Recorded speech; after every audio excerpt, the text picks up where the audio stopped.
Hi மக்களே, எல்லோரும் எப்படி இருக்கீங்க? Welcome to my channel. இன்றைக்கி என்னென்னா ஒரு குட்டி ஸ்டோரியை பார்க்கலாமா? அதாவது ஒரு ஊரில் ஒரு அப்பாவும் பையனும் வாழ்ந்து வராங்க. அப்பாவுக்கு வயசாகி அடிக்கடி உடம்பு சரியில்லாமல் போகுது.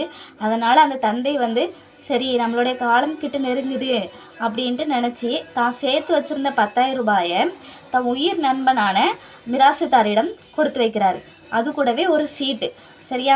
அந்த சீட்டில் என்ன எழுதியிருக்குன்னா, நீ எவ்வளோ விரும்புகிறாயோ அதையே என் மகனிடம் கொடு அப்படின்ட்டு எழுதியிருக்காரு. அவர் நினச்ச மாதிரி வா அம்மா உனக்கு குட்டி ஸ்டோரி சொல்கிறேன். வா அம்மா உனக்கு அதை சொல்கிறேன். ஓகே, குட்டி ஸ்டோரின்னு குட்டியும் வந்தாச்சு. இங்கே பாரு, அங்கே பாரு, செல்லு நோடக்கூடாது, அப்பா அடிப்பாங்க. அங்கே பாரு, அம்மா குட்டி ஸ்டோரி சொல்கிற பாரு. அப்புறம் அப்படி எழுதியிருக்காரு. எழுதினோடனே அவர் நினச்ச மாதிரி அந்த அப்பாவும் வயது இதாகி இறந்து போயிடுறாரு. அப்புறம் காலமும் கடந்து போகுது. அந்த பையனும் பெரிய பையன் ஆகிறான்.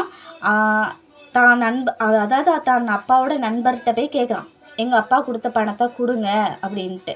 அதுக்கு அவர் 9,000 ரூபாய் தான் வச்சுக்கிட்டு 1,000 ரூபா மட்டும் கொடுக்குறான்.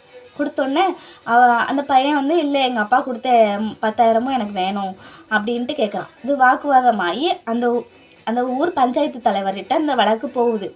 அவர் வழங்கிய தீர்ப்பு இந்த பையனுக்கு நியாயமாக படலை.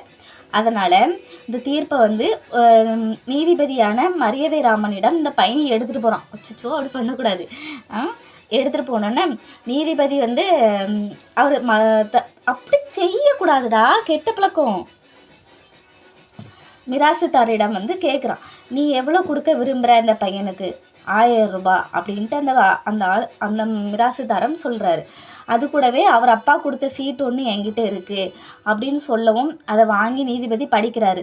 நீ என்ன விரும்புகிறாயோ அதையே என் மகனிடம் கொடுன்னு எழுதியிருக்காரு. அப்போ நீதிபதி மறுபடியும் கேட்காரு, நீ அந்த பையனுக்கு எவ்வளோ கொடுக்க விரும்புகிற? 1,000 ரூபாய். நீ எவ்வளோ எடுத்துக்க விரும்புகிற? 9,000 ரூபாய். மறுபடியும் அந்த சீட்டை படிக்கிறாரு. நீ என்ன விரும்புகிறாயோ அதையே என் மகனிடம் கொடு அப்படின்னு எழுதியிருக்காரு. உடனே அது நீதிபதி 9,000 ரூபாயை வாங்கி அந்த பையனிடமும் 1,000 ரூபாயை மிராசுதாரிடமும் கொடுக்குறாரு. இதுதான் சரியான தீர்ப்பு. அந்த மக்கள் எல்லாருமே பாராட்டுறாங்க. கதையை நான் சொல்லிட்டேன். இந்த கதைக்கு என்ன டைட்டில் வச்சுருப்பாங்கன்னு நீங்கள் சொல்லுங்கள், கீழே கமெண்டில் சொல்லுங்கள். டெய்லி ஒரு ஸ்டோரியில் பார்க்கலாம். ஏண்டா சோகமாயிட்ட? கதை பிடிக்கலையா? காக்கா வடை தூக்கிட்டு போன கதை சொல்லணுமா? தூக்கிட்டு போய் எங்கே வச்சுச்சு? மணியப்பா வீட்லையா? பாய் சொல்லிடு. பாய்.